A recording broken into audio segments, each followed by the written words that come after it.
Hey, my name is Alex Docherty, and I live at 780 St-Remi. It's located on St-Remi, just by the highway, which you can see up here. So we're kind of between Saint Jacques and Notre Dame. It's, yeah, so it was an old, all sorts of legends, but it was an old tobacco building.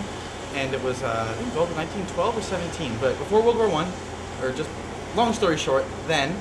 And, yeah, and Sam bought it, I think, about 10, 15 years ago or so, and converted it into lofts. And it's attracted quite a crowd. I'm the loading dock guy, so I had the misfortune of meeting everybody. Everybody. So I always tell people I'm like Jerry Seinfeld, and I've got about 50 Kramers. And just the adventures that come in through this door on a daily basis. It's like nothing I've ever had before. So I've lived here since September 2009. And yeah, ever since. I like living here. For the record, it's $610 per month. And that includes everything. Everything you see here. Well, you know, electricity, hot water, heat in winter, the place itself. I have a huge balcony and a private parking spot. I usually park right there. It's my garage. I've got that. That's also my other car. I've had it. It hasn't moved in years. And where else can I do that? Not, you know, have two cars and not drive one for years and leave it unlocked and no one takes anything. You're probably looking around. This is from the building. This is I'm like the fifth owner. This is. I got the carpet actually before I even moved in, and I got all this wood in the garbage, or the vast majority of it, and I actually built the room up there. So you can, if you want, you can peek up. It's gross. It's the laundry room, workshop, garbage area.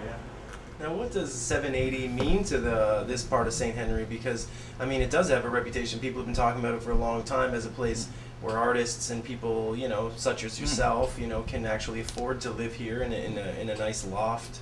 What does it mean to the city? Will it be a big loss? I don't think so necessarily. I mean, it depends if we were talking about a loss architecturally and stuff, but I think a lot of the work that's being done here could be done in other spaces, and I don't think anyone is necessarily impeded if, you know, there are so many driven and creative and awesome people here that I think that if you take this space away from them and give them something worse or comparable, that, yeah, it may, you know, harm their creativity and achievement a bit, but I think that it diminishes the characters that live here to say that we're so dependent on this type of housing. It's great to have. It's really cool. It's like finding something nice at a garage sale. I was actually lucky enough to find another unit. It's nicer. It's at the corner of St. Antoine and Atwater. Same landlord, same size, same price. And no one else even looks. Sorry, just, oh, it bugs me so much that not everyone's like, what am I going to do? And I'm like, look for another one. You know? Like, sorry. Also, and you've actually been offered by Fattal to move into his building on St. Antoine. I have. If it makes me a pariah, so be it. But no, I asked Terry downstairs. And I wanted to move into the other Fattal loft originally, the ones across the street, and that's a whole other deal going on there. But, you know, they're available. They're still there. And so I asked Terry, and they also own the Iberville buildings. Iberville and Masson. That's another one of his projects. Apparently he owns like 1,000 units. But I asked Terry downstairs, our secretary, landlord, you know, administrator, building manager, whatever you want to call her. She, I've been bugging her, and she has, you know, the list. She has the Excel file. And, yeah, I got another place. So it's good. So I'm losing it, the building, the city losing it. Yeah, it's a bit of a bummer. I think this building definitely does more good than it does harm. But no, there's that. Luckily, most people have hopefully found a new place to live. We've all been offered settlements as well, which I think we're generous. Other people need them a lot more than others. The heat, that's another story about this place. And everyone you talk to will say the same thing. So the heat, the pipes, it's these old pipes, and since I'm in the corner unit, I've got like 2 different sections of pipes where it splits, and the thing is, they make this noise. It's semi-regular, just like, and it's clunk, clunk, clunk, clunk, clunk, clunk, and it's so scary. And when first time I turned on, my bed used to be in the far corner down there, and it's right by this joint where I'm sure there's bubbles and clanking pipes, and it's ancient, but it's the sound, and it gets closer and closer and closer, and it's this hacking metallic gurgling noise, and it's scary. I mean, you get used to it, but it's like a ghost, man. Dunk, dunk. And it comes on at 7:30 in the morning, 7:30 at night. And so, like, 7:30, so it's too cold when you get home and it wakes you up like a half hour early. Oh, but they get super hot. Like, unbearable, like they burn you. Like, and it's happened a few times. People have leaned on them, grabbed them, etc., and they were on. they used to have a cat, and the cat would lie on them, and then she wouldn't get off, but it would start clanking and shaking. But I mean, she'd get off by the time it heated up. Like I never was worried about it. But you know, it's the pipes were something else. But so sometimes it's crazy hot in here. Like it gets in November, like in a night where it goes up like 8-9 degrees in November. And it's on the programmer. Like it probably gets to about 40 degrees in here, especially like right here. So it's unbearable. And then some nights it's not on at all. It was too hot. I actually pounded a hole in the wall over in the room over there. I got up and it was too hot one day. And yeah, you're allowed to do that here. As a whole, a lot of people live here for a long time, and because of what the value of a condo or a similar place is going to be around here, it just economically doesn't make sense to move. And these people have been here so long, they're paying probably half what I am per square footage in an apartment twice as big. So, you know, 4 times the value. So they put tons of work into them. You know, new kitchens, bathrooms, floors, windows, etc. But so I feel bad for them. They're going to be compensated as well. And other people that do have businesses registered here, but the ability to work and live. Yes, they're unique, important spaces, but you know, and we are being compensated and stuff. Some say fairly, some say others not. But I was happy with what happened in my case, and so I don't feel so wrong that I'm prepared to move out. I can't speak for everyone else. Now the compensation package was offered by the provincial government and the Ministry of Transportation? Something like that. I'm good with this stuff. What it was they hired a third-party private company evaluators to handle coming to visit people, take measurements, take photos, decide relative fair market value, that kind of thing. And then what I found strange that you also had to kind of plead your case with them about what it means to you, not just like dollars and cents. I paid that much for that countertop, but more like, you know, how it's going to impact your life, your business, that kind of thing. So there was that emotional statement that I found was just kind of included on the same list you were supposed to submit with, like, you know, light fixtures 2, sink 1, you know, 4-month interruption in my business, daily, social, personal life. This is my expropriation notice.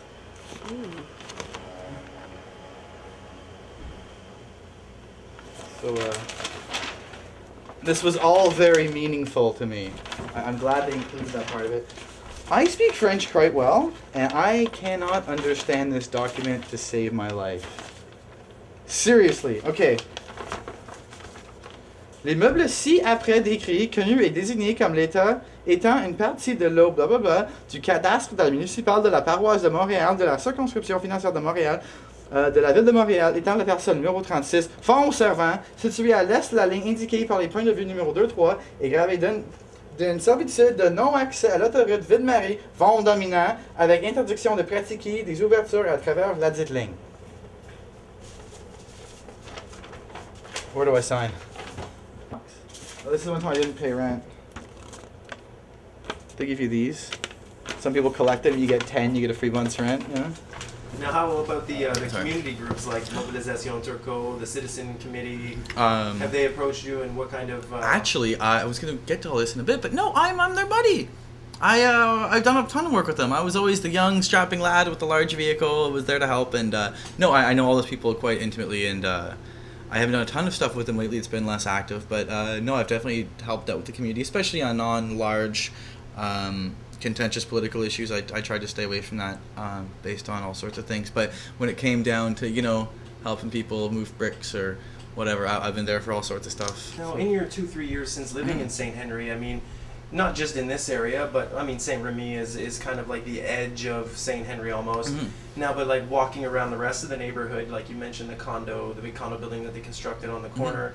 How many changes have you been seeing, and does St-Henri still, I mean, is it still like an up-and-coming neighborhood, or is it in the process of gentrification? I mean, where do you see it? Where do you see it at? Every neighborhood, you see a lot more young people, a lot more, almost like hipsters, but, you know, university-educated, you know, white people with hip clothes and stuff. But, you know, but generally it's a younger look, it's hip, you know, the kids these days, no.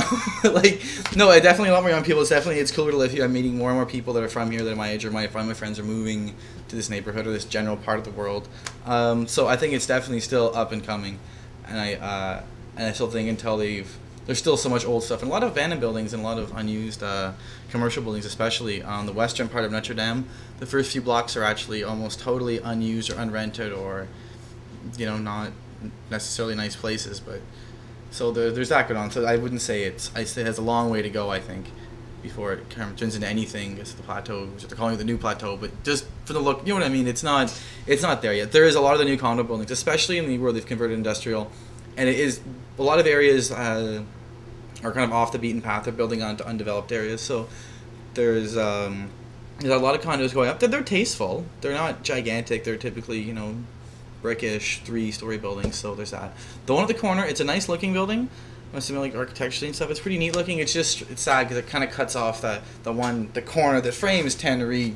You know, that's the one. That's like the big shield gate, and that's kind of a bummer.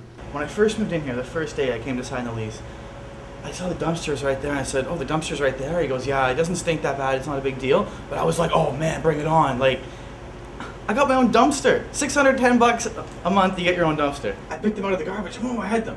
But this is what I discovered. Really, I mean, typographically, you know, the O, it's big, it's stylized, it can be a bit big, but really the U and the I have to align at the bottom. Like, that's badly done. Because if they did this wrong center, vertical, anyways, so it's just badly done. When you look at it now, it's all wonky and shit. But if you flip it over, it goes, no!